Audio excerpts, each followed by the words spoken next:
E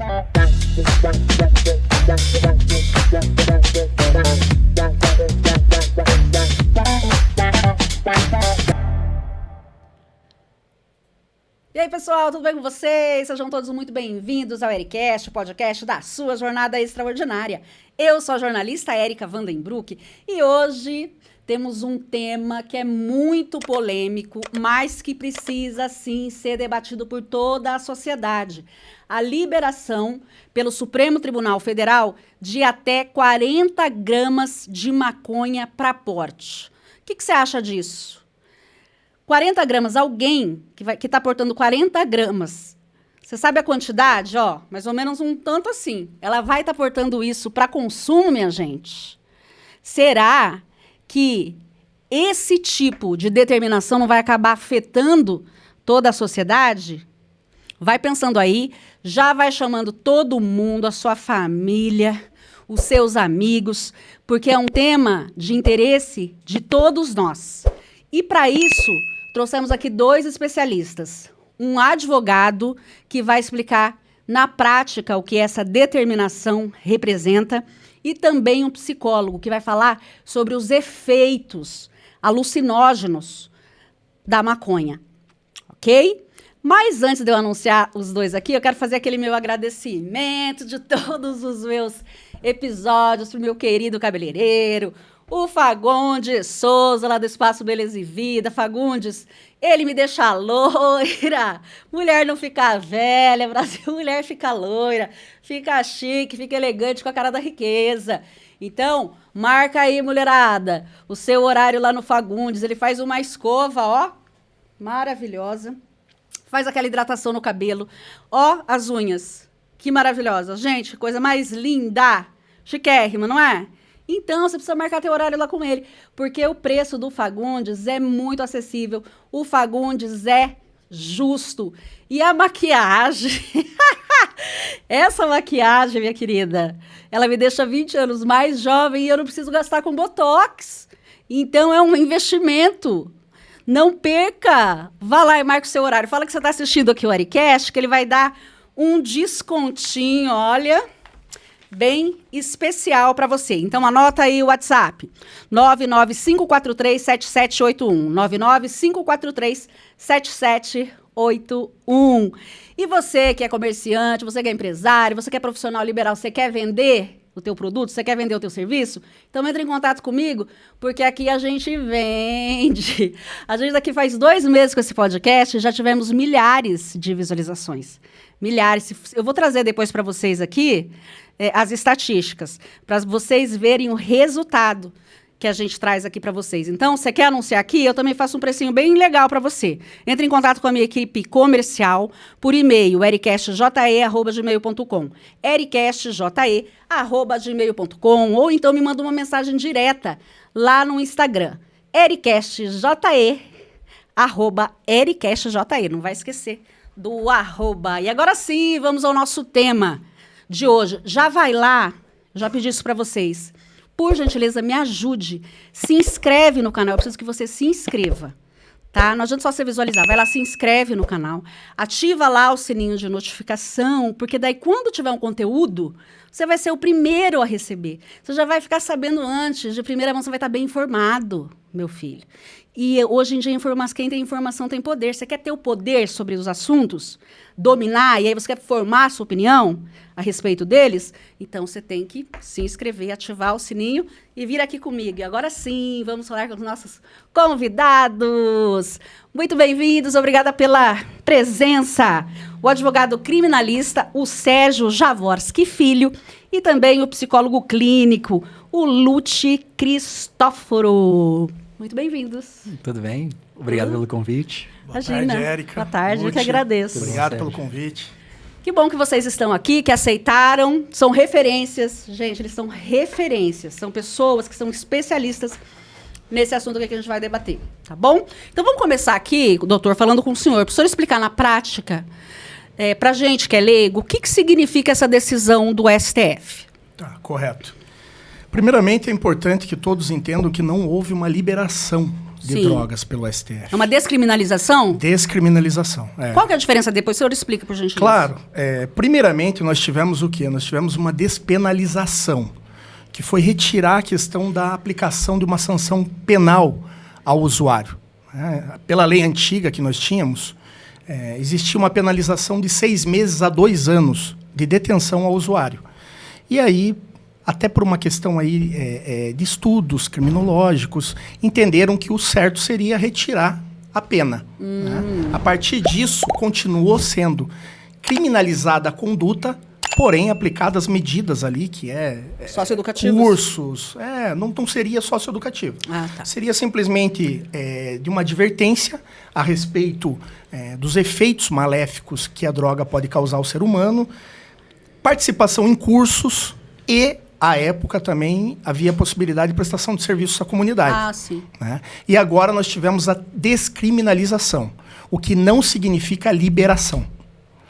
Qual a A diferença? descriminalização simplesmente deixa de ser um fato criminoso, mas continua sendo um ilícito jurídico, mas administrativo.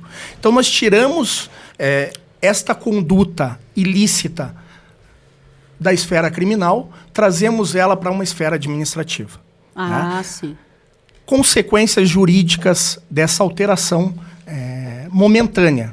E eu digo momentânea porque o Congresso já está se movimentando, né? Existe uma tendência bastante grande ali a criminalizar novamente essa conduta. Provavelmente eles não vão aprovar, então. Olha, não seria uma questão de aprovação. Né? O termo seria equivocado se eu dissesse. Qual seria, então? Então... Depende do Congresso? Não que dependa... Em si, o Congresso é quem cria leis. Sim. Né? Então, essa seria uma matéria para a criação de leis. Exatamente. Como ela vem sendo debatida em vários âmbitos social, né, religioso, enfim, é um tema que está bastante em voga e vem sendo debatido e levado até nossas cortes superiores. O Congresso deveria já ter editado uma lei, né, uma lei e determinando essa situação. Entendo. Como o Congresso acabou não se movimentando, a partir do momento que o STF é provocado, ele deve se manifestar. Entendi. É impossível você movimentar o STF e ele não te dá uma solução. Então ele acaba se obrigando. Tanto é que eu achei muito de uma parcimônia muito grande, inclusive da ministra Carmen Lúcia, que ela diz o seguinte: olha, a determinação agora que nós estamos fixando aqui é momentânea. Né? Não vem em cima de um estudo, né? A questão própria dos 40 gramas, mas nós aguardamos uma lei que seja editada pelo Congresso Nacional e que possa disciplinar totalmente essa matéria. Então, hoje nós temos simplesmente, não é liberação de maconha, não pode andar com maconha por aí, não pode fumar maconha na rua. Só que nós tiramos da esfera criminal. Tiramos da esfera criminal. Ou seja, a pessoa ela não perde o réu primário. Hoje não mais. Momentaneamente. Mas é retroativo para quem já foi preso ou não? No momento seria. No momento seria. Então, assim, nesse momento, vamos dizer assim, né? Se você tiver uma pessoa que já foi e condenadas por conta de portar 40 gramas... Exato. Não que pode ser livre, porque ela acho que já não estaria presa, mas não pode constar, vamos dizer, uma pessoa... Como réu primário. Não pode, não, como reincidente, no caso, né? Ela seria ré primária hoje. Sim. Né? Inclusive, tem uma determinação dos próprios ministros para que seja feito pelo próprio CNJ um mutirão.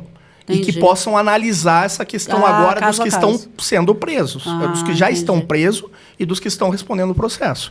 Mas é algo provisório, né? Não tem um caráter definitivo.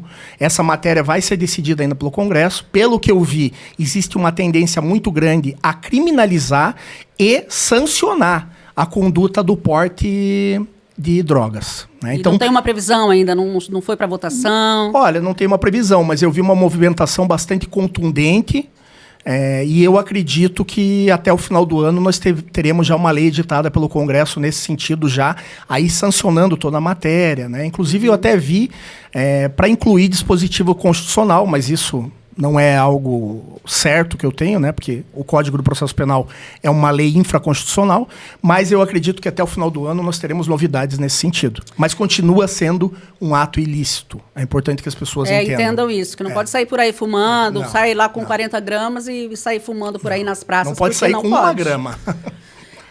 Mas se estiver portando até 40, não vai para cadeia. Depende. Depende, inclusive, essa questão, ela consta do próprio dispositivo ali, né? Da decisão no recurso extraordinário 635, 659 do STF, que os ministros disseram o seguinte: olha, essa é uma estimativa, mas nada impede que pessoas que portem menos, dependendo da situação verificada ali pela autoridade policial, possa ser incluída como um traficante, assim como alguém que de repente porte um pouco mais também, não estamos falando de uma quantidade exacerbada, possa ser analisado e interpretado pelo delegado de polícia ali como mero usuário. Então aí nós vamos adentrar ali alguns elementos que são trazidos nessa decisão, portar balança, você ter uma agenda ali com vários contatos, como se fosse uma contabilidade do tráfico. A própria situação... Tem que ter provas ali, né? Exato, a própria situação flagrancial na qual for presa a pessoa, então a autoridade policial vai fazer essa interpretação, né? E obviamente que isso vai para um promotor de justiça e depois para o Poder Judiciário. Então existe uma interpretação, não é algo totalmente estabelecido de uma forma inflexível, digamos assim. Existe ali uma flexibilidade a respeito. E aí cada caso vai ser analisado individualmente. Exatamente. Mas o senhor, assim, não é uma quantia, no seu entendimento, muito alta para a pessoa estar portando até 40 gramas de maconha? Olha, existiu... Para uma pessoa que consome, estar pela rua com até 40 gramas, mesmo que ela não esteja fumando, que ela não esteja vendendo... Não é uma quantidade muito grande no seu entendimento? No seu entendimento? Porque eu que sou leiga, eu vi assim, o que é 40 gramas, é muita coisa para o porte. O que justifica uma pessoa estar portando na rua, saindo com 40 gramas? Eu confesso a você que eu não vi ainda a quantidade, digamos assim, nas minhas mãos, para saber o quanto seria. Mas essa questão ela causou um debate muito caloroso entre os ministros, né? Mas também muito cordial também. Então nós pegamos o seguinte, o ministro Luiz Fux falou que ele entendia ali, o próprio Flávio Dino, que uma quantidade que seria razoável seria 25. Nós temos um outro ministro que já entende que seria 60. Então, é importante que se diga que o relator desse caso, quando ele proferiu o seu voto lá no início, ele inclusive queria trazer uma descriminalização do uso de todas as drogas. Não era só da maconha. Nossa! E aí os debates foram se aprofundando, como devem ser todos os debates a respeito de questões tão substanciais e sensíveis para a população. E aí, no próprio dia, ali no dia 26 de junho, que foi proferida esta decisão no recurso extraordinário, os ministros ficaram muito inseguros, digamos assim, para estabelecer um limite, né? Então, alguns foram no 25 gramas, uma maioria acabou ficando num meio termo, digamos assim, de 40. Existiram ministros que também falaram em 60, mas deu para perceber que todos eles, no fundo, né? Inclusive o ministro Edson Fachin, na opinião dele, deveria ter sido proferida uma decisão e submetido ali uma questão para o Congresso decidir a quantidade, porque não teria condições técnicas de se analisar. Técnica, né? Então, assim, eu não senti que houve ali uma manipulação ou de um ou de outro ministro. Eu senti que realmente há uma ignorância de quem não entende a respeito do assunto de drogas e que a questão estabelecida num meio termo, até para eles não terem muitas dissidências ali dentro, mas algo que eu gostei muito foi que todos fortaleceram a questão de que a matéria é de competência do Congresso. Então, a expectativa de todos, inclusive dos ministros, é que ocorra uma lei, né, que venha a ser promovida uma lei pelo Congresso que possa sanar qualquer tipo de dúvida a respeito de tráfico e de usuário, né? Sim. Agora, com essa medida, como é que fica a fiscalização? Fica a cargo de quem? para o cumprimento e fiscalização disso é a polícia? Fiscalização, você diz em sentido de venda? Aham. Pois é algo que ficou bastante abstrato. Né? Quem produz, quem vende, aonde compra. Então, é uma decisão incompleta, se for para você ver. Né? Ela não traz ali... Bom, quem que vai fabricar essa droga? Vai vender aonde? Num postinho? Compra de quem? Compra do traficante? Então, é algo que ficou ali em aberto. Né? Até eu reli essa decisão, entendi que há ali uma porta muito grande ali, né? E pode abrir muitas brechas, né? Porque essa questão, ela envolve aí um estudo psicossocial muito aprofundado de sociedade como um todo. Então, hoje nós temos, claro, a questão criminal aí, nós temos muitos usuários que estão presos por tráfico, né? Mas precisa haver um estudo mais, uma participação, digamos assim, de organismos sociais, como um todo, para aflorar, né, essa questão. E não foi muito precipitada, então, essa decisão? Eu não considero precipitada no seguinte sentido. A decisão deveria ter sido proferida. A partir do momento que o STF é provocado, ele não pode também eternamente segurar um caso. Isso aqui é desde 2015, nós estamos, né? Mas eles já poderiam, pelo menos, ter pesquisado a quantidade, ter feito algum estudo técnico, né? Poderia, com certeza. Porque é muito tempo, né? Sim. Assim, quase 10 anos. É bastante tempo. Aí um fala que acha que é 60, o outro fica no achismo. Nós tivemos alguns pedidos de vista ali. Um dos pedidos de vista foi de 2017, que ele volta a julgamento em 2023. Então, se for para considerar, durante 6 anos ele ficou absolutamente parado, né, esse recurso extraordinário dentro do STF. Mas uma hora teria que acontecer a decisão. E aí, hoje, né, lamentavelmente, também não quero adentrar muito esse assunto, mas existe um conflito ali entre o STF e o Congresso. Então, um ali acaba provocando a ação do outro. E eu acredito que tomaram partido dessa questão, falaram, vamos julgar, mas com certeza já sabia que viria um contra-ataque, digamos assim, do Congresso para, olha, essa matéria é nossa, nós não vamos admitir que o STF possa querer impor aqui uma condição que somente pode ser estabelecida por lei, e aí a gente acaba ficando numa guerra de braço aí que é complicado até mesmo para a população, porque nesses períodos, digamos assim, mesmo que sobrevenha uma lei futura, né, nós vamos ter um período aqui que está descriminalizado. Então, todas as pessoas que forem presas nesse período vai ter que aplicar o entendimento do STF. Exatamente. Porque você não pode retroagir, né, maleficamente uma lei penal que venha a ser publicada, digamos, em janeiro de 2025. Você não vai poder pegar essas pessoas que ficaram nessa janela. E isso acaba comprometendo a questão de segurança jurídica, né? É bem complicado em termos técnicos, assim, para quem trabalha. Pode abrir alguma brecha daí ou não? Não que abra brecha, mas o operador do direito vai ter que analisar corretamente, mês a mês ali, para ver até qual mês existia qual legislação, o entendimento do STF depois nessa janela. E cada caso aí você vai pegar e adaptar ele conforme a lei ou o entendimento que está vigente no momento, né? Então, realmente é um trabalho de formiga, daí você não tem condensado tudo, né? Mas vai dar muito debate ainda, e um dos grandes equívocos conceituais é as pessoas acharem que a droga foi liberada, e não foi. Sim, é por isso que eu trouxe o senhor aqui, para explicar direitinho, porque muita gente está confundindo e está realmente achando isso, que foi liberado, que agora as pessoas podem portar aos 40 gramas, pode sair por aí fumando maconha, e não é isso. Sim. Mas eu, no meu entendimento, como jornalista, eu creio sim que é uma forma de mascarar o tráfico. Porque 40 gramas, minha gente, é muita coisa. Eu fiz uma pesquisa, é muita coisa. Ninguém fuma 80 cigarros de maconha. Ninguém sai para a rua e fuma, num dia, 80 cigarros de maconha. Entendeu? Claro que quem trabalha no tráfico vai ser beneficiado. Essa é a minha visão, entendeu? Através da minha percepção como jornalista, como uma pessoa que já fez muita reportagem a respeito desses assuntos de saúde pública, a questão da segurança pública também. Por exemplo, Quem que vai medir isso, vai saber quanto que a pessoa está portando? Se é 40, se é 30, o que a polícia vai ter que ter uma balança? Eles vão ter que comprar balança para todo mundo para saber? Fica uma coisa assim, uma névoa, é complicado. No fundo, vai mudar muito pouco a própria ação policial que já é vista hoje em dia, né?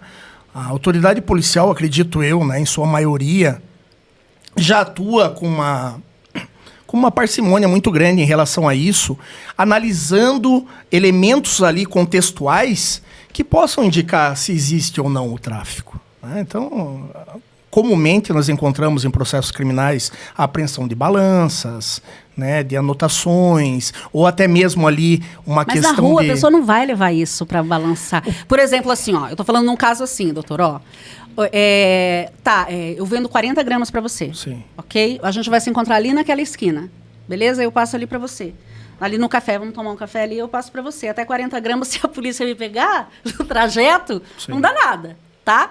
Aí vai facilitar, porque daí ele chega lá no café, ele passa lá para a pessoa por debaixo lá, entendeu? Se ela não for presa ali em flagrante naquele momento, a hora que ela estiver indo até lá, ela não vai ser pega, ela não vai ser presa por conta disso.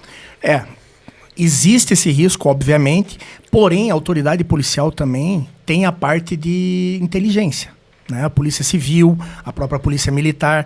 Então, ninguém é tão novato assim para eles. Eles já vêm acompanhando movimentações. Mas isso pode regiões... surgir novos claro. traficantes, entendeu? Claro, para certeza. usar essa. Eles chamam de aviãozinhos, né? Os aviãozinhos. Eles falam, nossa, Claro. agora eu tenho aqui mais uma forma de ganhar dinheiro. Sim. Eu não estou falando do traficante que a polícia faz, o serviço de inteligência do grande traficante, né? Sim.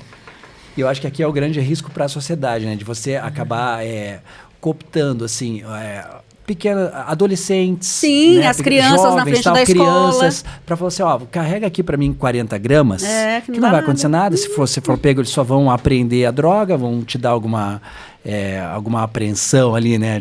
Alguma justificativa administrativa, né? Mas não vai acontecer nada com você, ainda mais sendo menor de idade, né? E a gente te dá um dinheiro aqui, entendeu? Dá um E troco te ajuda. ali e tá tudo bem. E daí vai fazer com que muitas crianças acabem convivendo com isso, né? E achando Muitos que é adolescentes normal. achando que é normal. E eu acho que isso vai estimular o uso. O uso vai, com certeza. Eu creio também, eu concordo. Uma das questões ali, até muito bem pontuadas por você, como vai funcionar? Sim. Então, nós temos ali, quando uma questão de tamanha relevância assim, é decidida pelo Poder Judiciário, ela tem que vir acompanhada, né, de outros elementos para que possa também viabilizar, digamos, a própria decisão. Né? Porque não é só usar. Para usar tem que comprar. Para comprar tem que Sim. produzir. Quem vai produzir? Quem vai vender? Onde vai vender? Né? Qual quantidade é possível? Qual vai ser o sistema que vai ter de controle? Porque em países europeus, né, ou propriamente aqui no Uruguai, que nós temos uma decisão... Desculpa, uma decisão não. Nós temos uma descriminalização e liberação ali, né, até de porte de 40 gramas. É importante que se pontue também. A decisão do STF, ela copia o modelo do Uruguai, que foi o primeiro, em 2013, que viabilizou 40 gramas. Então, é meio que uma cópia importada, sabe? Que nós pegamos, Sim. não no sentido de liberar, mas no sentido de que, se lá é 40 gramas, já vamos aplicar aqui. Entender então, é que 40 gramas é o usuário e não usuário, o traficante. exatamente. Mas quem governa o Uruguai? Qual é a linha dele? Qual o partido? Concordo. Qual a ideologia? Não, Tudo isso, gente. Eu tem que estar concordo. implícito. Sim, eu concordo contigo até mesmo no seguinte sentido, que nós, pelo menos eu acredito nisso, né? Não sou o senhor da verdade, mas eu acho muito temerário importar qualquer tipo, lugares, né, de Porque é outra programa. cultura. Exato. Mesmo o europeu, eles têm outra vida, eles são muito mais antigos que nós, já passaram por muitas outras experiências. Eu acho sempre bastante positivo você experimentar, né, dentro de uma viabilidade, digamos assim, até fugindo da questão de drogas, mas você tentar dar passos no próprio legislativo que você analise a questão do movimento social e possa ou prosseguir ou recuar. Porque tá tudo certo. São experiências próprias. Nós não podemos pegar referências internacionais, até porque nós vamos dizer os Estados Unidos. Os Estados Unidos, eles estão numa tendência de liberação. E olha o que está acontecendo lá em tantos estados Exatamente. e cidades. Não, é só pegar a Califórnia. Pega lá a Califórnia, quanta nos gente últimos morando anos. na rua. Exatamente. E agora nunca teve tanto crime e tanta gente usuária de drogas pesadíssimas. Sim. Um dos meus irmãos mora em Los Angeles faz 11 anos e o que aconteceu lá com a liberação, né, das drogas nesse sentido fez com que o caos social fosse absurdo. Você vê muito morador de rua com aquelas barraquinhas de campo e tal. Eu vi. Ruas que são, né, lindas no centro da cidade, no downtown. Eles ali se drogando na frente de todo mundo. Porque até o uso, né, ninguém recrimina o uso público do negócio, da droga, então virou um caos social. Virou um caos social. A questão até do a questão furto da nas segurança lojas. pública, Sim, né? as pessoas entram nas lojas, até isso, uma coisa vai levando a outra, né? Eles descriminalizaram os pequenos furtos. Pequenos furtos, se eu não me engano, era até $900, se eu não me engano. Então, você entra numa loja e você faz um furto de $900, você não vai preso. Entendeu? Você é repreendido só, se a polícia pegar, você devolve, mas a pessoa não vai presa. Eu acho que é o mesmo entendimento de ser pego com 40 gramas de maconha. Você não vai preso, tudo bem, porque você teoricamente pode ser um usuário, então não vamos desencarcerar todo mundo, né, para não ter essa superlotação nas prisões e tal, porque, poxa, se é para prender, prende o traficante. Mas se tem traficante, tem o usuário. Então, como é que vai ser feita essa conta, né? Sim. E a questão da descriminalização dos pequenos furtos vai no mesmo entendimento, sabe? Agora, se a pessoa estiver roubando para comer, aí vai para cadeia. Experimenta roubar meia dúzia de pães na padaria. Pronto, deve ser criminoso. Entendeu? É complicado essa discussão, tem que ser, como o doutor falou, tem que ser bem ampla. Tem que ser muito ampla, tem que decidir, como falou, quem vai vender. Quem vai regulamentar isso? O Estado vai recolher impostos sobre isso para daí aplicar medidas socioeducativas, tratamentos nas pessoas? Geralmente não, né? Porque o que eles estão facilitando é o tráfico. Obviamente é o tráfico. Entende? Tá, tudo bem, não precisa prender um pequeno usuário. A pessoa fuma lá o seu baseado para relaxar e tudo mais. Tudo bem. Só que 40 gramas, ninguém fuma 40 gramas num dia. Eu até estava vendo um outro estudo que 40 gramas pode variar de 40 a 80 baseados, né? Cigarrinhos de maconha. Mesmo que sejam 40, mesmo que as pessoas façam um cigarro de maconha com uma grande quantidade, ninguém fuma 40 baseados num dia. Sabe? Não aguenta, média, né? o estudo, o cérebro não aguenta. Não aguenta. A média, né, que a estatística mostra que geralmente um usuário, né, até dependente, sendo maconha que fume todo dia e tal, fuma em média entre 5 e 15 no máximo baseados num dia. Não fuma tudo isso. A maioria fuma até 10, 8 ali num dia. 40 gramas é muita coisa. Então, dificilmente a pessoa tem aquilo para usar num dia. Ela pode até justificar. Não, mas eu comprei isso aqui para usar um mês. Só que então, daí tem que entrar. Pô, mas quantas vezes ela... Tá, você comprou, mas você comprou onde? E isso quantas aqui? Quem vezes? foi que te vendeu? Exatamente. É uma discussão muito ampla. E essa pessoa ampla. que te vendeu é o traficante? Então ele tem que ir pra cadeia. E daí vem a minha pergunta assim, se a polícia Então, de para... qualquer Se não é o forma... governo, né, que está Exato. providenciando Então, de uma de qualquer forma... forma, Exato. precisa regulamentar. Se a pessoa é pega, daí a minha pergunta é assim, a polícia vai lá e pega um usuário com 40 gramas. Ah, não é traficante, é usuário. A polícia vai poder perguntar, tá, mas de quem você comprou? A pessoa vai ser obrigada a demonstrar quem foi o fornecedor? Denunciar não Provavelmente vai, né? não vai. Não vai. E não vai nem ser obrigada, perigoso, né, também. Sim, sim. Claro. Ficaram muitas lacunas no caso, né? Ficaram.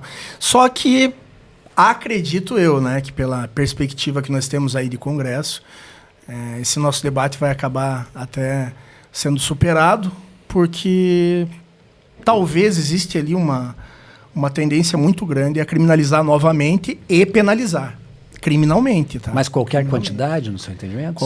Não seria no meu entendimento, seria assim pela movimentação que eu tenho visto de congressistas.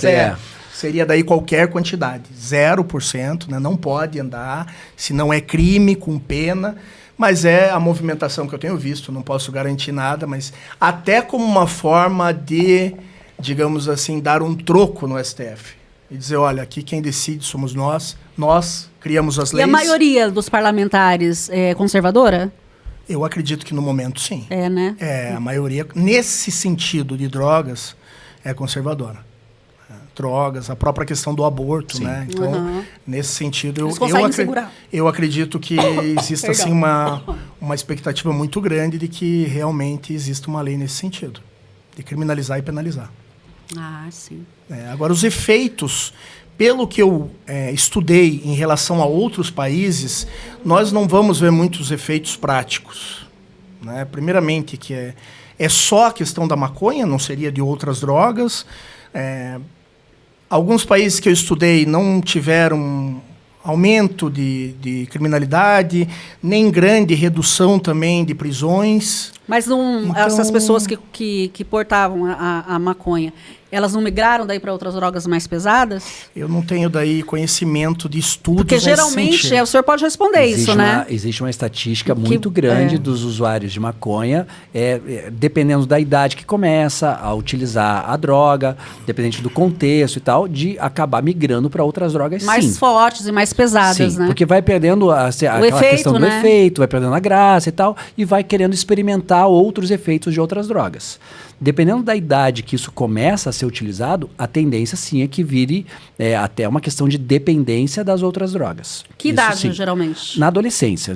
Geralmente começa na primeira adolescência, até uma primeira idade jovem ali de 20, 22 anos. Se começar nessa época, a tendência é virar uma questão de dependência química. Então, você pense comigo, antes, né, quando eu eduquei meus filhos, não faz muito tempo, eu sempre falava assim, ó, nunca peguem droga de ninguém, não aceitem, não fumem. Se alguém pedir para você carregar, você não pega, porque isso dá cadeia. Você vai ficar lá fichado, entendeu? Você vai ser lá um menor que já vai ter passagem na polícia. E se acontecer isso, eu não vou tirar você de lá. Porque eu já estou ensinando o que é o certo. Aí vocês chamem o pai de vocês que se virem. Sim. Entendeu? Então era uma boa estratégia. Porque eles pensavam assim, puxa, eu não vou, porque senão depois, imagina que vergonha para minha mãe ir lá para a delegacia depois do adolescente e tal. Agora não. E isso é uma notícia. Então todo mundo já tem acesso a essa informação. O que você vai falar daí para os teus filhos? Não, tudo bem, pode portar 40 gramas? Sabe? Eu acho bem complicado. Para as famílias, assim, para lidarem com essa situação, ainda mais nessa idade que você falou, que é uma idade que a gente precisa cuidar muito, que é na adolescência, que é quando eles começam a querer experimentar. E que não tem ainda uma formação muito sólida da personalidade, e é onde você fica muito mais suscetível a acabar viciando em qualquer tipo de coisa. Pode ser no álcool, inclusive, né? Ou nas pequenas drogas e tal, e isso vai gerando uma dependência para outras, né? Para outras situações. Então, é muito difícil você controlar, né, o comportamento de um adolescente de uma forma futura, até, porque ela não tem ainda a formação estrutural, cerebral, assim, da personalidade dela. Entende? Isso vai afetar a formação totalmente. Vai afetar o futuro, com certeza. Inclusive, influencia já na adolescência ali a questão da concentração, da questão do estudo, né, da performance acadêmica. Tudo isso influencia. E depois, que adulto vai virar, né? Se você já tiver um desempenho escolar deficitário já na adolescência, que adulto vai ser, né? Que tipo profissional vai ser? Né? Sim, então a tendência é que você seja um profissional muito aquém daquilo que você poderia ser. E Olha isso como vira uma bola de neve. Gente. Vira uma bola de neve. Claro que existem usuários que conseguem ter um controle maior. Claro que tem gente que fuma lá um baseado ou 2 no fim de semana e consegue ter o controle. Assim como tem gente que usa álcool, toma uma taça de vinho e não fica enchendo a cara toda vez. Porque são estruturas mentais diferentes. Mas Só que a maioria está suscetível a entrar num vício. E o estrago familiar, inclusive, não só para o próprio indivíduo. Porque todos adoecem. É gigante. É gigante. É gigante. Faz a família mesmo. A família é o que mais sofre. O quê? Você tem que pegar e internar. Se é comigo, eu faço o seguinte, e não a importa internação a não pode ser compulsória mais, né? A internação agora tem que ter... A autorização do menor? Autorização... Não, quando do é menor, não. Quando né? é menor ainda pode. Mas quando é do maior, ele tem que... E antigamente podia, né? Antigamente Desde podia. quando que mudou isso? Não sei, é recente. É recente? Eu acho, né? Faz um tempo já. Faz um tempo. Eu não sei se você está em questão de legislação, né? Mas até pegando um gancho aí do que vocês estão falando, tem uma entrevista que eu vi recentemente até do Diego Maradona, que ele diz o seguinte: que jogador nós perdemos, né? Porque, em relação a ele usar a cocaína. Que Sim. jogador nós perdemos? Porque se eu não tivesse usado a cocaína, o que eu é. poderia Ter ter feito feito. pelo esporte? É verdade. Então, assim, eu não tenho muita noção porque nunca fiz uso, né, de nenhum tipo de psicotrópico. Mas, né, nós temos relatos como o dele mesmo, né, Sim. um grande jogador que até hoje dizem que talvez tenha sido o segundo maior de todos os tempos, e ele próprio assumir isso, né, era uma época Teve essa que percepção. essa percepção, ele estava em tratamento, ele disse, que jogador nós perdemos para cocaína. Teria sido o primeiro. Teria sido o melhor, porque Não, ele era tem muito bom. E não precisa ser só no esporte, né? A gente tava falando de música antes, né? Música. As bandas, né, de rock dos anos 80 no Brasil, várias delas acabaram por causa do uso Das de drogas, drogas. Por exemplo, o RPM, que foi o maior sucesso, né, musical no Brasil, né, o maior sucesso de todos os tempos. A banda nunca mais foi a mesma e acabou por causa do uso das drogas. Eles mesmos admitem, né? Tem relatos nos livros, na biografia da banda e tal. Eles falam, a droga acabou com a nossa banda. Acabou com as relações, acabou com a produção artística, inclusive, acabou com o comportamento deles. Então, a droga devasta. As pessoas acham que é A maconha, que é uma inclusive, curtição. né? A maconha claro também. Que sim, claro que sim. Porque ó, a pessoa que fuma maconha, ela não fica mais preguiçosa, ela fica mais lenta, ela não quer saber de estudar, ela tem vontade de comer muito, não é assim? Sim, a tal da larica, né? E a pessoa acha que vai ficar criativa para compor, por exemplo, uma música, para escrever alguma peça de teatro, por exemplo. Tá, naquele momento pode. Só que o dano que vai ser da questão de morte de neurônios, assim, que todo mundo fala assim, irreversível, não é? Claro que é irreversível, entende? Então, as pessoas acabam prejudicando a própria evolução, né, pessoal por causa do uso. Não tem como você achar que vai usar para sempre, vai ter sempre o mesmo nível de cognição. Não vai ter. Você vai ser uma pessoa mais preguiçosa, vai ser uma pessoa menos eficiente, seja na área que for, né? A pessoa acha que a maconha, a gente tava brincando até, mas eu fumo maconha porque eu estou muito ansioso. Eu falei, nossa, eu não sabia que agora a maconha é um remédio ansiolítico. Porque, na verdade, a maconha, ela causa ansiedade. Pode causar ansiedade, pode causar depressão. Pode, claro que pode. Porque qualquer droga, inclusive o álcool, é um depressor do sistema nervoso central. Entendeu? Então você baixa o nível da consciência e o inconsciente acaba assumindo, né, várias coisas e começa a ter as alucinações, que a gente sabe, né? Os comportamentos errados. Né? Não tem muito filtro aí a pessoa, não tem, né? Ela perde o filtro, perde justamente isso, né? O córtex pré-frontal que é quem deveria comandar as nossas ações, nossos comportamentos, ele perde o protagonismo na situação. Gente, isso é muito sério, porque aí às vezes a pessoa vai lá, faz sexo com alguém sem conhecer, aí não usa preservativo, aí acaba pegando uma doença. Nem lembra que fez. Nem lembra que fez, entendeu? Muita gente às vezes é até estuprada e daí nem lembra o que foi que aconteceu, porque usou droga, bebeu, né? E tem que se cuidar, não dá pra entrar nessa. Você que é jovem, você que é adolescente, olha, escuta aqui, nós que somos mais velhos, né? Que a gente já tem uma experiência de vida. Não entre, independentemente da liberação ou não, para que você seja uma pessoa brilhante, você não pode entrar em nenhuma droga, nem para experimentar. Porque você começa experimentando, aí depois você gosta e vai criando uma dependência. Aí depois, se você não usa, aí vai te dando uma abstinência. É porque é exatamente isso, né? Qualquer droga, ela traz um efeito para a pessoa que é um efeito prazeroso. Dá uma descarga de dopamina. Mas né? no começo também, né? Principalmente no começo, claro. Então a pessoa tem sensações que nunca teve antes, né? Aquelas famosas viagens e tal, começa a dar risada de qualquer coisa, começa a se sentir relaxado e tal.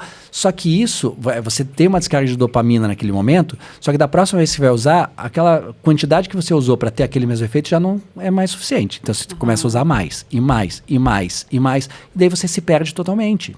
Sabe? Aí você vive para aquilo ali vive para aquilo. Então, o que é importante? Que a gente diga para o jovem, né, principalmente, o efeito momentâneo talvez seja prazeroso. Né? Você tem uma sensação de prazer, uma ilusão de prazer. Só que a consequência pode ser drástica para o resto da tua vida. Para o resto da vida. Às vezes, uma gravidez indesejada, sim. Você é uma adolescente, aí não sabe nem quem é o pai, porque não vai lembrar, e aí aquela criança, você vai prejudicar a vida do seu filho. Ou uma pessoa que poderia ser brilhante profissionalmente em qualquer área, ela acaba sendo uma pessoa limitada. Limitada. E daí fica frustrada. Sim. Né? Fica. A questão é que ninguém conhece também até que ponto o seu organismo vai reagir a determinada substância. Porque cada caso é um caso. Cada caso é um caso. E eu concordo plenamente com tudo que vocês trouxeram. E na questão jurídica, eu diria assim que nós vamos um pouco além no sentido de autodeterminação. Então, eu acredito que o fator ali, né, se fosse promovida uma discussão, um debate qualificado a respeito da matéria, deveria ser no sentido da autodeterminação, né? Esses efeitos, essas consequências que nós estamos trazendo aqui, a meu ver, até certo ponto, parece que é muito da vida privada, até de uma escolha da pessoa, né? Agora, o direito ele tem que trabalhar no que a ação daquela pessoa pode trazer, digamos, um malefício social. Sim. Aí o direito vai ver Sim. e intervir, né? Então, por isso que vários setores sociais, organizações deveriam ser ouvidos, médicos mesmo, psicólogos, a respeito desses efeitos, até mesmo para promover campanhas sociais, porque o governo tem, qualquer governo, né? Ele tem essa obrigação de promover campanhas, porque a questão da droga é uma questão de saúde pública, independentemente de ser liberado ou não. Sim. É uma questão de saúde pública. Agora, já legalmente, nós temos que ver, sob o meu ponto de vista jurídico, até onde vai a autodeterminação de uma pessoa. Para daí tomar decisões, né? Porque uma pessoa, digamos assim, como exemplo, eu não tenho estudos técnicos, né, médicos, no seguinte sentido, de que a maconha ela causa, vamos dizer, um retardo. Não tem estudo nesse sentido. Mas, mesmo que se existisse, ficaria no âmbito ali da independência da pessoa também, me parece, né? Não digo para você ter uma campanha de, olha, quer, usa ou não usa. Não, você ter uma campanha de que faz mal, mas ver até que ponto isso entra no âmbito, na decisão de autodeterminação da pessoa. Né? Porque o direito, principalmente o direito penal, isso não é, de forma alguma, não estou fazendo campanha em relação a drogas. Sim. Mas o direito penal, ele vem e ele age depois de todas as outras esferas do direito. Então, direito civil não conseguiu normatizar aquela matéria de uma forma eficaz, direito administrativo, enfim, o direito penal vem por último. E aí você tem que analisar a questão da lesão ao bem jurídico. A lesão que uma conduta ou um comportamento pode causar para a coletividade em geral. Então, alguns comportamentos, eles têm que ser analisados até que ponto ele fere a coletividade ou somente fere a pessoa, né? Então, é por isso que o debate é muito qualificado. Ele não pode ser tomado de uma hora para outra, né? E deveria ter o quê? Que eu considero hoje, deveria ter uma união das instituições e não essa guerra que nós estamos vivendo em prol, em benefício do povo, porque políticos nos representam a sociedade, né? Governador, presidente, deputado, senador, os ministros do STF, eles têm que entender que eles são servidores, eles devem nos servir. E para nos servir, eles têm que ouvir a nossa opinião. Claro que por representantes, não tem como 220 milhões de pessoas darem a opinião, mas o representante de determinada categoria, sabe? E promover um amplo debate e se juntarem, né, nesse confronto às drogas, porque independentemente, né, da pessoa ser a favor ou contrária à liberação jurídica, né, ou descriminalização, não tem como pensar que a droga faça bem. Exato. Isso também não tem como, a meu ver, né? Eu posso estar muito errado. E essa questão também que você falou que perfeitamente que será que é uma decisão individual, né, do direito da pessoa usar ou não usar? É a mesma questão do cinto de segurança. Sim. Teoricamente, a pessoa poderia decidir, poxa, quero usar o cinto ou não quero. Claro. Só que se ela não usar, teoricamente ela vai morrer, né, se sofrer um acidente. Mas e se não morrer? Qual é a consequência social? Vai para um hospital, daí vai ter todo um custo, né, de tratamento para o governo e tudo mais, vai tirar lugar de um outro paciente que poderia estar ali por outra coisa e tal. E com a droga é a mesma coisa, com o álcool é a mesma coisa. Até que ponto a liberdade do uso pessoal, né, eu faço o que eu quiser com a minha vida. Não estou nem falando de questão de sofrimento das famílias agora. Questão social. Até que ponto isso vai influenciar na sociedade como um todo, na hora que essa pessoa não tiver o emprego, porque ela não quer trabalhar, porque ela virou uma pessoa totalmente largada, né? Que quer ficar usando droga o dia inteiro, e isso acontece direto. E até que ponto essas consequências vão trazer para a sociedade como um todo. Ou então, diferente, né? Que a gente estava falando da questão da Europa, por exemplo, onde na Holanda as pessoas usam droga e tal, e acaba não tendo uma questão de criminalidade muito grande. Claro, porque lá o poder aquisitivo é muito grande, então as pessoas têm condições de comprar a sua droga, ir lá num café daqueles, né? Para usar a droga e tal. Só que aqui, as pessoas que usam droga, elas têm essa condição financeira de ficar sustentando a dependência? Não tem. Então elas vão para pequenos furtos. É isso aí. Vão roubar um celular de R$5.000 para vender por R$200 para poder gastar esses R$200 em droga. Os viciados em crack, eles já fazem isso. Então a consequência social ela é muito grande. Até que ponto a liberdade de cada um fazer o que quiser da sua própria vida, o estrago quer estragar a sua própria vida, o problema é seu. Só que para a sociedade, o que vai refletir? Para sua família, o que vai refletir? O que eu atendo de pacientes assim que as famílias sofrem as consequências, né, de um filho, né? De um filho que era brilhante, super inteligente, não sei o quê, só que daí por causa do uso da droga, a pessoa larga, a pessoa não quer trabalhar. A pessoa não quer fazer nada. Não quer fazer nada, entendeu? Ela quer ficar lá o tempo inteiro nesse torpor do uso da droga, e isso é o que dá o prazer, dá uma fuga da realidade, na verdade, para essa pessoa. Por que vai enfrentar, né, um chefe, uma carga de trabalho ali de 8, 9 horas por dia, se ela pode passar o dia entorpecida ali, viajando em qualquer ideia, né, sem produzir nada e sendo sustentada ou pela própria família ou pelo Estado, se for o caso. Você vê, em alguns países é o Estado ainda que sustenta essas pessoas, que dá ali uma mesada, né? Inclusive, exatamente. Sim. Estados Unidos. Dá um valor para que a pessoa possa sobreviver e ainda comprar essa droga, gente. Comprar a droga, exatamente. O Brasil não tem essa estrutura. Não tem. Não. Por isso que nós não podemos, copiar, como né? eu bem disse, ficar importando modelos sem ter qualquer tipo de estudo, porque, primeiro lugar, Europa, quantos anos tem a mais do que nós? Né? E então, qual é o nível cultural, novos, né? Diferente nível do cultural, nosso. Exatamente. De consciência. Isso. Então, outra coisa também, olha a imensidão desse país. Né? Então, o Brasil dá quantos países da Europa? É um continente, né, gente? Olha continental, a diferença cultural em cada estado parece outro país. Exato, olha a diferença para você conseguir conduzir, de repente, um país ali que tem 200, 300 mil pessoas. O tamanho do Paraná é muito mais fácil. Você pega um São Paulo, a grande São Paulo já... Né? Quantos milhões de pessoas tem ali? Então é difícil, a nossa cultura é diferente. Não, eu estava vendo um estudo que é uma comparação estatística, que se Curitiba fosse uma cidade dos Estados Unidos, seria a 5ª maior cidade dos Estados Unidos em número de população. E você vê, Curitiba não é nem a 5ª, nem longe do Brasil, né?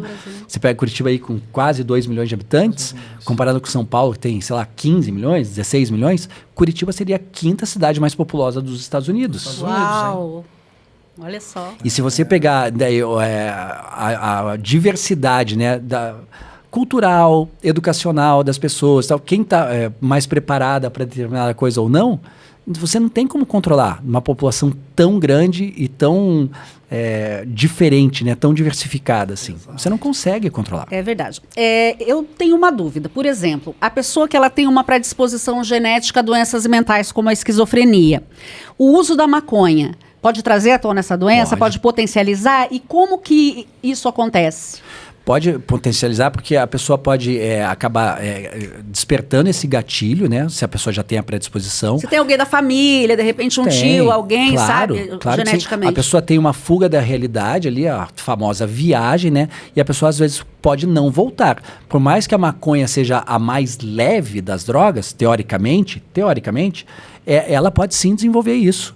Pode desencadear um efeito desses que a pessoa não consegue voltar para a realidade. Ainda mais dependendo da quantidade que ela usa, da frequência, do tempo ali de uso e tudo mais.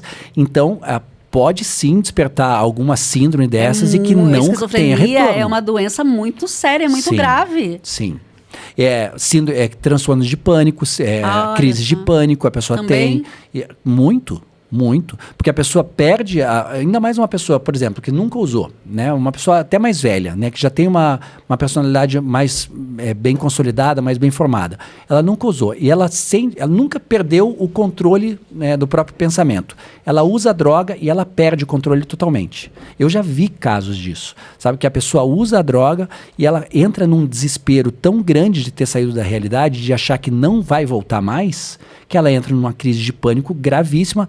Acho que vai morrer, né? Acha que vai morrer, às vezes até leva ao suicídio. De uma pessoa que não tem uma estrutura emocional bem formada. Não tem uma rede de apoio ali próxima, sabe? Então pode levar a situações muito graves. Então é um problema de saúde pública que afeta todo mundo, né? Porque eu não sei o que as pesquisas apontam em relação a essas doenças mentais, mas tem muita gente. Sim, e causa, dizer que não causa... Vai desencadear, entendeu? Claro. Desencadear nas pessoas. Às vezes aquilo ali está adormecido, nunca vai se manifestar, né? Aí a pessoa começa a usar, mas não tem precisa... essa facilidade aí das 40 gramas. Sim. Isso vira só... E aí pronto. Não é mais crime, não vai mais preso. Então, tudo bem que o nível de encarceramento no Brasil é muito alto e as prisões são hiperlotadas e tal, só que essas pessoas que vão sair da cadeia, elas vão viver do quê no primeiro momento? Agora que está liberado momentaneamente os 40 gramas. Aí é mais difícil conseguir um emprego para essas pessoas, né? Que saem da cadeia. Ah, sim. É mais difícil, né? Essa reintegração na sociedade. Um dos argumentos bastante explicitados na decisão era para tentar realmente reduzir a estigmatização. Para que as pessoas que são usuárias e acabaram sendo detidas ou cumprindo uma determinada pena não tivessem mais antecedentes criminais e isso não viesse a provocar ali, digamos assim, um efeito contrário à sua ressocialização, sabe? Então, digamos, retiraria esse contexto, né, de uso de drogas dos antecedentes criminais, possibilitaria, digamos assim, a pessoa a ter aquisição ali de um emprego, a se reestruturar socialmente. Esse foi um dos argumentos utilizados pelos próprios ministros, né, que seria isso, para providenciar realmente uma reinserção. Porque hoje nós temos um sistema carcerário, né, que ele só serve para punir. E aí nós temos uma problemática, porque uma hora essas pessoas vão retornar ao convívio social. E quanto pior você tratar elas, pior elas vão voltar. Né? Então, vocês imaginem uma pessoa que, de repente, fica 20 anos tomando banho de água gelada. O que ela não aguenta na vida? Sem contar com o convívio de outros prisioneiros mais criminosos, mais perversos. Nós temos aqui Vira uma universidade do crime, né? E isso é muito importante o que você trouxe. Por quê? Porque na lei de execução penal... ela traz que nós deveríamos fazer o quê? Uma separação. Claro. Você não vai juntar uma pessoa que praticou um pequeno furto com um traficante ou com alguém que faz parte de uma organização criminosa, porque essa pessoa ela já tem uma ideia de crime muito mais avançada e ela pode perceber uma determinada técnica nessa pessoa aqui. Sim. Uma habilidade, digamos assim, que possa ser utilizado, porque uma organização criminosa ela precisa de vários componentes, né? Não é só quem, digamos assim, puxa o gatilho. Você tem uma estrutura por trás. E vai seduzir essa pessoa. Vai seduzir. Que é vai até mesmo para a própria sobrevivência dentro do sistema. Porque nós sabemos, né? Isso não é muito divulgado, mas são organizações que tomam conta do sistema penitenciário e carcerário brasileiro hoje. É verdade. Existe uma lei do crime que impera. E a nossa lei lá dentro... ela só serve para mantê-los lá dentro e ainda em determinadas situações. Porque eles continuam trabalhando de lá. As grandes decisões do crime que eu ouvi falar, eles saem de dentro das prisões. São tomadas de dentro das prisões, exatamente. E lá dentro existe o quê? Existe um estatuto e quem não cumprir, as leis aqui de fora não salvam a pessoa. Sim. Então existe o julgamento do próprio crime. Né? Então o Estado parece que joga contra si mesmo, porque... nós afastamos, de repente, uma pessoa considerada perigosa num primeiro momento da sociedade, e aí ela volta escolada, volta já sem pretensão alguma, aí perspectivas, né? Sem perspectivas. E para essa pessoa praticar um crime de maior gravidade, para ela não custa nada. Não faz diferença mais, né? Não, até porque ela já perdeu aquele receio do primeiro contato com o sistema. A pessoa tem aquele medo, eu vou ser preso, o que vai acontecer lá dentro? A partir do momento que ela vai, claro, aquilo lá é um inferno. Nossa, é um inferno, um né? inferno. Agora ela percebe que ela consegue sobreviver, de certa forma ela de repente não é agredida, consegue ter uma boa convivência com os demais detentos. Se ela sai aqui, ela já não tem mais o temor da primeira prisão. Então fica muito Ela mais sai fácil. promovida, né, de um pequeno usuário, por exemplo, de alguma droga, para de repente um assaltante de bancos, um sequestrador. Muito sim. Né? Muito sim. E daí sem aquele temor, Exato. dizendo, olha... Não faz diferença, né? E tem uma outra questão no Brasil que não falam, né? A cifra negra. Assim, é uma quantidade imensa. Não vou dizer aqui que 90%, mas assim, a maior percentagem que existe de crimes não chega ao conhecimento das autoridades, ou se chega, acaba não se tornando ali uma acusação efetiva, ninguém vai preso. Então nós vemos ali só, digamos assim, os azarados que praticam crime e acabam sendo presos pela autoridade. Agora, uma maioria que pratica tráfico, né, que pratica furto, roubo, sequer responde ao inquérito policial, porque nós não temos estrutura para isso. E a nossa polícia não está tão avançada. Vai para uma audiência de custódia e Sim, já é liberado. Nós estamos... Não, e primeiro, nós estamos em 2024 e nós ainda estamos discutindo a viabilidade de se interligar as informações de polícias como do Paraná, São Paulo, né, Mato Grosso. Paraná e São Paulo nós temos já uma boa ligação. Mas isso deveria existir um sistema no Brasil nacional, inteiro, claro, para que uma autoridade policial lá do Ceará pudesse consultar aqui, né, de repente, os antecedentes, ver quem que a polícia do Paraná está buscando. Sim. Nós estamos bastante atrasados nesse sentido, né? É verdade, concordo com o senhor. Parece não ter uma vontade política de que isso mude também, né? Pois é. Não é interessante. Até para manter uma pauta para outras candidaturas, e parece que sempre nós estamos trabalhando com os mesmos temas, né? Não sei se vocês também sentem isso. Sempre perto da eleição. Começa. Olha, criminalidade, escola, isso, e nós vemos que no fundo não superam. Não supera, não muda, nada esses muda. temas. Nós Sim. não temos temas novos. Tem razão. Então... Gente, muito esclarecedora. Muito obrigada aqui por essa entrevista, pelo bate-papo que a gente teve. Tenho certeza que agora o pessoal aí que nos segue, que acompanhou esse podcast, está munido de informação. E agora, com todas essas informações, você vai pensar e aí você vai ter a sua própria opinião formada a respeito desse tema. Espero que a gente tenha ajudado cada um de vocês. Eu quero agradecer a participação aqui dos dois. Gostaria que o senhor desse o seu contato, porque é um advogado brilhante. Vamos falar aqui. É brilhante. É criminalista? Eu sou criminalista, tenho atuação aqui no Paraná, Santa Catarina e São Paulo. Né? Na verdade, nós não podemos fazer publicidade de advogado. Né? Vou deixar meu contato do Instagram para quem quiser me acompanhar. É isso. Né? É dr_Sérgio_Javorski. E ali, quem quiser acompanhar minhas publicações, né? Tem alguns temas esclarecedores também a respeito de toda a esfera criminal. Consulta, né? Tirar alguma dúvida, né? Quem quiser me encontrar ali, daí, né? Com certeza vai ter acesso a mim, digamos assim. Gostaria de agradecer o convite. Imagina, adorei a entrevista. Já te conhecia, né, da televisão. E parabéns, que seja muito mais sucesso ainda seu podcast. Ai, muito obrigada, amém. Um prazer em conhecê-lo também. Né? Prazer também com o Dr. Sérgio aqui, foi muito bom. A gente conversou antes, né, da nossa conversa aqui, do podcast, e nós dois somos corintianos. Exato. E como o doutor é advogado criminalista, eu quero perguntar aqui, não é um crime que o Corinthians está fazendo com a gente? Sofrer tanto assim, não chega a ser criminoso isso? Olha, pela música do Silvio Santos, né, doutor, não me engano, coração é corintiano. A gente sofre, mas não desiste. Não sofre. Por isso que nós somos a fiel torcida, né? Exato. 23 anos sem ganhar um título, né? Pois é. E a torcida cresceu, então nós já estamos meio um coro já preparado, né, para essas porradas. Estamos prontos para tudo, né? Exatamente. Doutor Lute, muito obrigada também, Eu que agradeço, Érica, pela sua participação aqui, pelos esclarecimentos. Foi muito produtivo. E eu gostaria que o senhor desse também o seu contato.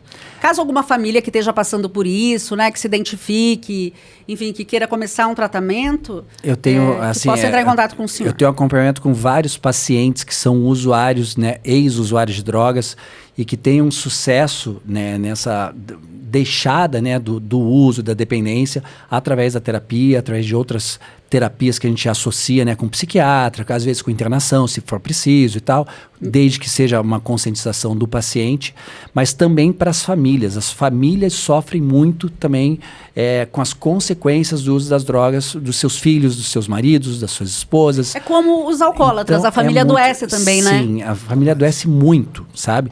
Então, esse acompanhamento psicológico é fundamental, tanto para o dependente quanto para as famílias. E assim como com o Dr. Sérgio, que o melhor jeito de entrar em contato comigo é através do Instagram, no perfil @lute_psicólogo. Ali a pessoa pode me mandar mensagens diretamente, que eu respondo assim que possível. A pessoa pode ter acesso até ao meu WhatsApp para me mandar mensagens por lá, porque algumas publicações minhas aparecem lá, o meu número do WhatsApp. Então, através do Instagram, a gente consegue até tirar dúvidas, satisfazer as dúvidas dos usuários ou dos familiares diretamente por uma mensagem, se a pessoa não tiver condições de fazer uma terapia nesse momento, o que seria ideal para todo mundo, mas ali pelo Instagram a gente já consegue ajudar muita gente. Tá certo, muito obrigada. Falei para vocês, maravilhosos, incríveis, né? Tenho certeza que você gostou muito, então eu quero agradecer agora a sua participação, o carinho da sua audiência e lembrar você que na próxima sexta-feira agora, às 5 horas da tarde, a gente vai falar sobre um tema que também está em alta, a gente precisa debater muito, o stalker, ou seja, o perseguidor, perseguição. Sabe aquela pessoa que tem uma fixação por outra, e aí ela fica importunando sexualmente, descobre telefone, rede social, fica mandando 500 mil e-mails, e na cabeça dela, a vítima pertence a ela, vai casar com ela, vai ficar com ela, enfim. Mas é terrível, e os danos também causados para essas vítimas. Só que agora existe uma lei, minha gente, essa lei está funcionando. Então, agora você vai poder agir de acordo com a lei. Você vai saber psicologicamente como que você deve proceder e também como é que você deve procurar os seus direitos na lei, todos os procedimentos. Não perca, tá? E avisa aquela tua parente que está passando por isso, tá bom? Então, muito obrigada pela sua companhia, beijo grande e até a próxima sexta-feira.